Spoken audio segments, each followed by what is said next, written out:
ओम शांति। आज 31 जनवरी 2021 के अव्यक्त महावाक्य हैं। रिवाइज कोर्स हैं 25 अक्टूबर 1987। आज की मुरली का हेडिंग है 4 बातों से न्यारे बनो। बाप दादा बोले, आज बाप दादा अपने सर्व कमल आसनधारी श्रेष्ठ बच्चों को देख रहे हैं।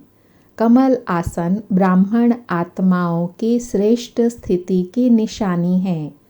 आसन स्थित होने का, बैठने का साधन है। ब्राह्मण आत्माएं कमल स्थिति में स्थित रहती, इसलिए कमल आसनधारी कहलाती हैं। जैसे ब्राह्मण सो देवता बनते हो, ऐसे आसनधारी सो सिंहासनधारी बनते हो। जितना समय बहुत काल का व अल्पकाल का कमल आसनधारी बनते हैं, उतना ही बहुत काल या अल्पकाल राज्य सिंहासनधारी बनते हैं। कमल आसन विशेष ब्रह्मा बाप समान अति न्यारी और अति प्यारी स्थिति का सिंबल अर्थात चिन्ह है। आप ब्राह्मण बच्चे फॉलो फादर करने वाले हो, इसलिए बाप समान कमल आसनधारी हो।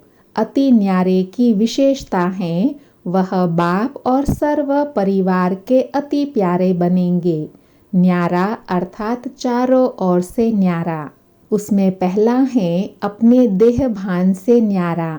जैसे साधारण दुनियावी आत्माओं को चलते फिरते हर कर्म करते स्वतः और सदा देह का भान रहता ही है। मेहनत नहीं करते कि मैं देह हूँ, न चाहते भी सहज स्मृति रहती ही है। ऐसे कमल आसनधारी आत्माएं भी इस देह भान से स्वतः ही ऐसे न्यारे रहे जो अज्ञानी आत्म अभिमान से न्यारे हैं। है ही आत्म अभिमानी, शरीर का भान अपने तरफ आकर्षित न करे।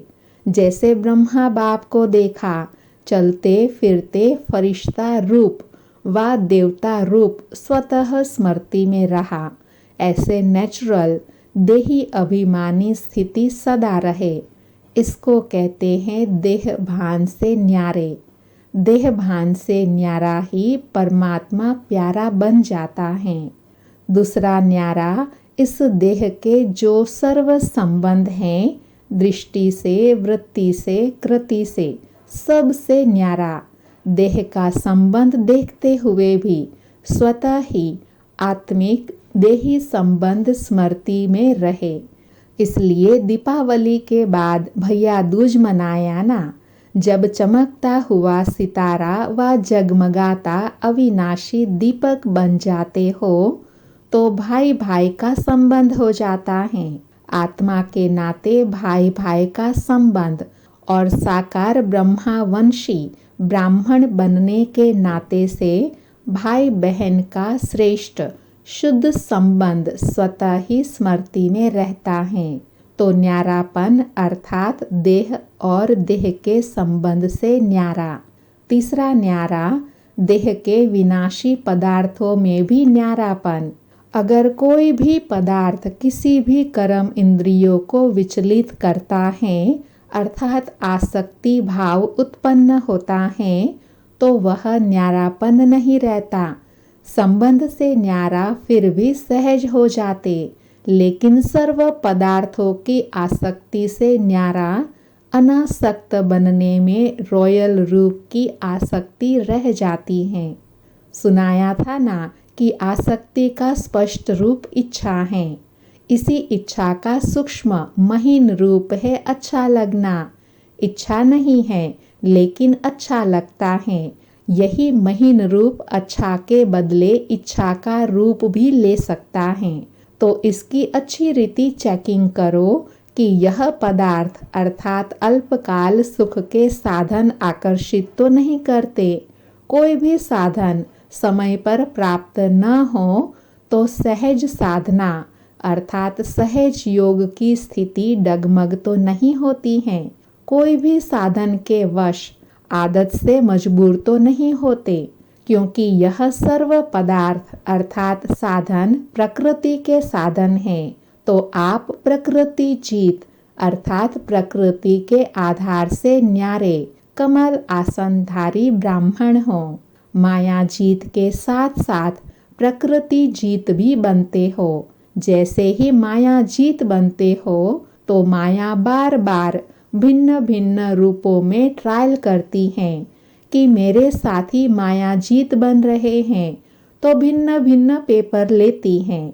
प्रकृति का पेपर है साधनों द्वारा आप सभी को हलचल में लाना। जैसे पानी, अभी यह कोई बड़ा पेपर नहीं आया है, लेकिन पानी से बने हुए साधन, अग्नि द्वारा बने हुए साधन, ऐसे हर प्रकृति के तत्वों द्वारा बने हुए साधन मनुष्य आत्माओं के जीवन का अल्पकाल के सुख का आधार हैं। तो यह सब तत्व पेपर लगेंगे। अभी तो सिर्फ पानी की कमी हुई है, लेकिन पानी द्वारा बने हुए पदार्थ जब प्राप्त नहीं होंगे तो असली पेपर उस समय होगा। यह प्रकृति द्वारा पेपर भी समय प्रमाण आने ही हैं। इसलिए देह के पदार्थों की आसक्ति व आधार से भी निराधार अनासक्त होना है। अभी तो सब साधन अच्छी तरह से प्राप्त है, कोई कमी नहीं है, लेकिन साधनों के होते साधनों को प्रयोग में लाते योग की स्थिति डगमग ना हो।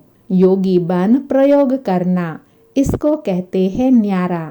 है ही कुछ नहीं तो उसको न्यारा नहीं कहेंगे। होते हुए निमित्त मात्र अनासक्त रूप से प्रयोग करना, इच्छा व अच्छा होने के कारण नहीं यूज करना। यह चेकिंग जरूर करना। जहाँ इच्छा होगी फिर भल कितनी भी मेहनत करेंगे, लेकिन इच्छा अच्छा बनने नहीं देंगी। पेपर के समय मेहनत करने में ही समय बीत जाएगा। आप साधना में रहने का प्रयत्न करेंगे और साधन अपने तरफ आकर्षित करेंगे। आप युद्ध कर मेहनत कर साधनों की आकर्षण को मिटाने का प्रयत्न करते रहेंगे, तो युद्ध की कश्मकश में ही पेपर का समय बीत जाएगा। रिजल्ट क्या हुई? प्रयोग करने वाले साधन ने सहज योगी स्थिति से डगमग कर दिया ना। प्रकृति के पेपर तो अभी और रफ्तार से आने वाले हैं। इसलिए पहले से ही पदार्थों के विशेष आधार, खाना पीना, पहनना, चलना, रहना और संपर्क में आना, इन सब की चेकिंग करो कि कोई भी बात महीन रूप में भी विघ्न रूप तो नहीं बनती। यह अभी से ट्रायल करो। जिस समय पेपर आएगा उस समय ट्रायल नहीं करना, नहीं तो फेल होने की मार्जिन है। योग स्थिति अर्थात प्रयोग करते हुए न्यारी स्थिति। सहज योग की साधना साधनों के ऊपर अर्थात प्रकृति के ऊपर विजयी हो। ऐसा न हो कि उसके बिना तो चल सकता, लेकिन इसके बिना रह नहीं सकते, इसलिए डगमग स्थिति हो गई। इसको भी न्यारी जीवन नहीं कहेंगे। ऐसी सिद्धि को प्राप्त करो जो आपके सिद्धि द्वारा अप्राप्ति भी प्राप्ति का अनुभव कराए। जैसे स्थापना के आरंभ में आसक्ति है व नहीं, उसकी ट्रायल के लिए बीच बीच में जानबूझकर प्रोग्राम रखते रहे। जैसे 15 दिन सिर्फ डोडा और छाछ खिलाई, गेहूं होते भी यह ट्रायल कराई गई। कैसे भी बीमार 15 दिन इसी भोजन पर चले, कोई भी बीमार नहीं हुआ। दमा की तकलीफ वाले भी ठीक हो गए ना। नशा था कि बाप दादा ने प्रोग्राम दिया है। जब भक्ति में कहते हैं विष भी अमृत हो गया, यह तो छाछ थी। निश्चय और नशा हर परिस्थिति में विजय बना देता है। तो ऐसे पेपर भी आएंगे, सूखी रोटी भी खानी पड़ेगी। अभी तो साधन है। कहेंगे दांत नहीं चलते, हजम नहीं होता, लेकिन उस समय क्या करेंगे? जब निश्चय, नशा, योग की सिद्धि की शक्ति होती है, तो सूखी रोटी भी नरम रोटी का काम करेंगी, परेशान नहीं करेंगी। आप सिद्धि स्वरूप की शान में हो तो कोई भी परेशान नहीं कर सकता। जब हठयोगियों के आगे शेर बिल्ली बन जाता, सांप खिलौना बन जाता, तो आप सहज योगी सिद्धि स्वरूप आत्माओं के लिए यह सब कोई बड़ी बात नहीं है तो आराम से यूज करो, लेकिन समय पर धोखा न दे, यह चेक करो। परिस्थिति स्थिति को नीचे न लाए। देह के संबंध से न्यारा होना सहज है, लेकिन देह के पदार्थ से न्यारा होना, इसमें बहुत अच्छा अटेंशन अर्थात ध्यान देना चाहिए। चौथा न्यारा पुराने स्वभाव संस्कार से न्यारा बनना। पुरानी देह के स्वभाव और संस्कार भी बहुत कड़े हैं। मायाजीत बनने में यह भी बड़ा विघ्न रूप बनते हैं। कोई बार बाप दादा देखते हैं, पुराना स्वभाव संस्कार रूपी सांप खत्म भी हो जाते, लेकिन लकीर रह जाती, तो समय आने पर बार बार धोखा देती। यह कड़े स्वभाव और संस्कार कई बार इतना माया के वशीभूत बना देते हैं, जो रोंग को रोंग समझते ही नहीं। महसूसता शक्ति समाप्त हो जाती है। इससे न्यारा होना, इसकी भी चेकिंग अच्छी तरह चाहिए।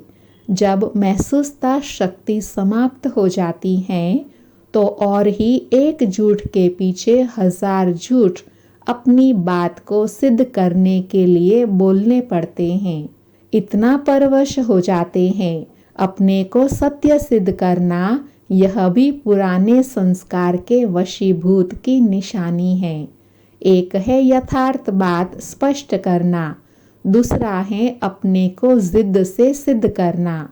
तो जिद से सिद्ध करने वाले कभी सिद्धि स्वरूप नहीं बन सकते। तो यह भी चेक करो कि कोई भी पुराना स्वभाव संस्कार अंश मात्र भी छिपे हुए रूप में रहा हुआ तो नहीं है। समझा? इन चारों ही बातों से न्यारा जो है, उसको कहेंगे बाप का प्यारा, परिवार का प्यारा। ऐसे कमल आसनधारी बने हो, इसी को ही कहेंगे फॉलो फादर।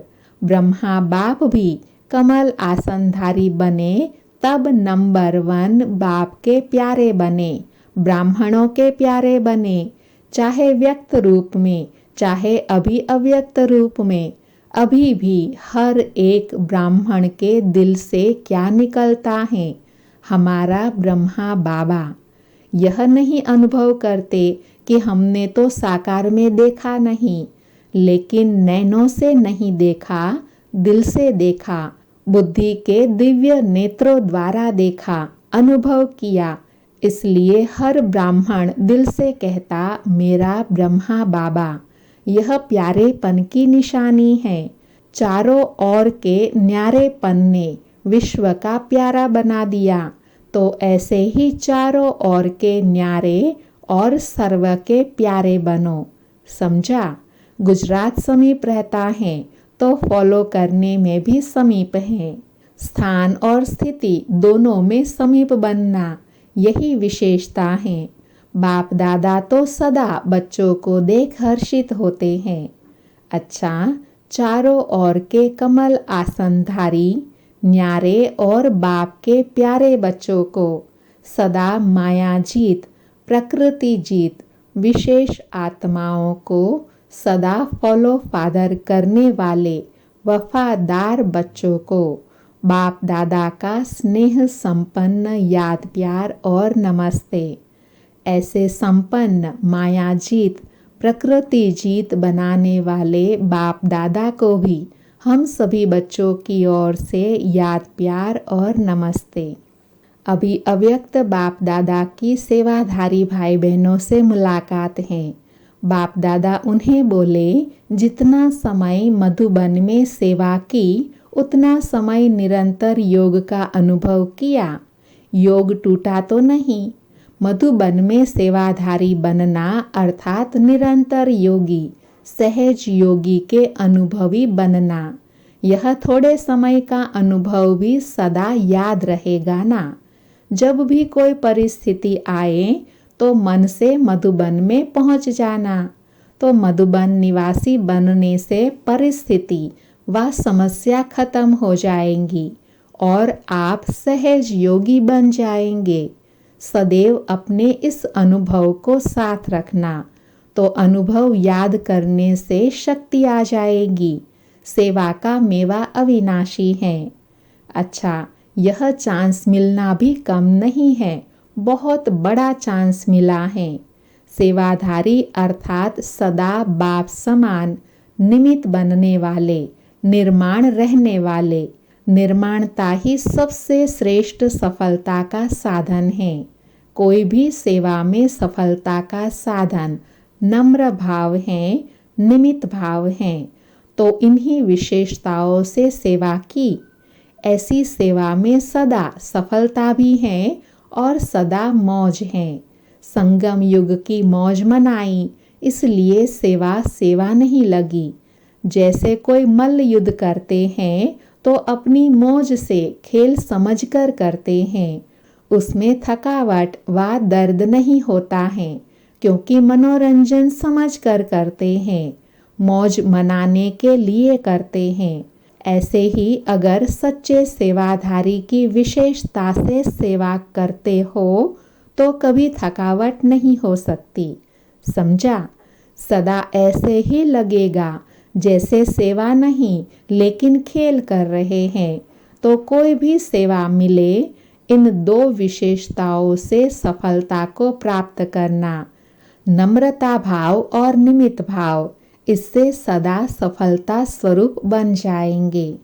अच्छा, दूसरे ग्रुप के लिए बाप दादा बोले, सच्ची तपस्या सदा के लिए सच्चा सोना बना देती है, जिसमें जरा भी मिक्स अर्थात मिलावट नहीं। तपस्या सदा हर एक को ऐसा योग्य बनाती है जो प्रवृत्ति में भी सफल और प्रारब्ध प्राप्त करने में भी सफल। ऐसे तपस्वी बने हो। तपस्या करने वालों को राजयोगी कहते हैं। तो आप सभी राजयोगी हो। कभी किसी भी परिस्थिति से विचलित होने वाले तो नहीं। तो सदा अपने को इसी रीति से चेक करो और चेक करने के बाद चेंज करो। सिर्फ चेक करने से भी दिल शिकस्त हो जाएंगे। सोचेंगे कि हमारे में यह भी कमी है, यह भी है, पता नहीं ठीक होगा या नहीं। तो चेक भी करो और चेक के साथ चेंज भी करो। समझो कमजोर बन गए, समय चला गया, लेकिन समय प्रमाण कर्तव्य करने वालों की सदा विजय होती है। तो सदा विजयी श्रेष्ठ आत्माएं हो। सभी श्रेष्ठ हो या नंबरवार हो। अगर नंबर पूछे कि किस नंबर वाले हो तो सब नंबर 1 कहेंगे। लेकिन यह नंबर कितने होंगे, एक या अनेक? फर्स्ट नंबर तो सब नहीं बनेंगे, लेकिन फर्स्ट डिवीजन में तो आ सकते हैं। फर्स्ट नंबर 1 होगा, लेकिन फर्स्ट डिवीजन में तो बहुत आएंगे, इसलिए फर्स्ट नंबर बन सकते हो। राजगद्दी पर एक बैठेगा, लेकिन और भी साथी तो होंगे ना। तो रॉयल फैमिली में आना भी राज्य अधिकारी बनना है। तो फर्स्ट डिवीज़न अर्थात नंबर 1 में आने का पुरुषार्थ करो। अभी तक कोई भी सीट सिवाय 2-3 के फिक्स नहीं हुई है। अभी जो चाहे, जितना पुरुषार्थ करना चाहे कर सकता है। बाप दादा ने सुनाया था कि अभी लेट हुए हैं, लेकिन टू लेट नहीं हुए हैं, इसलिए सभी को आगे बढ़ने का चांस है। विनकर 1 में आने का चांस है। तो सदैव उमंग उत्साह रहे। ऐसे नहीं चलो कोई भी नंबर 1 बने, मैं नंबर 2 ही सही। इसको कहते हैं कमज़ोर पुरुषार्थी। आप सभी तो तीव्र पुरुषार्थी हो ना। अच्छा, आज बाबा ने वरदान दिया, समझदार बन, 3 प्रकार की सेवा साथ साथ करने वाले सफलता मूर्त भव। समझदार बन 3 प्रकार की सेवा साथ साथ करने वाले सफलता मूर्त भव। स्पष्टीकरण: वर्तमान समय के प्रमाण मनसा, वाचा और कर्मणा तीनों प्रकार की सेवा साथ साथ चाहिए।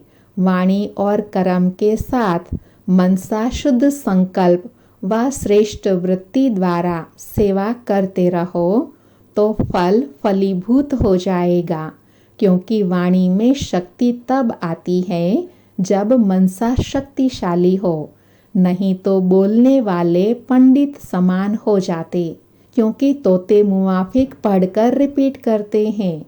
ज्ञानी अर्थात समझदार 3 प्रकार की सेवा साथ साथ करते और सफलता का वरदान प्राप्त कर लेते हैं।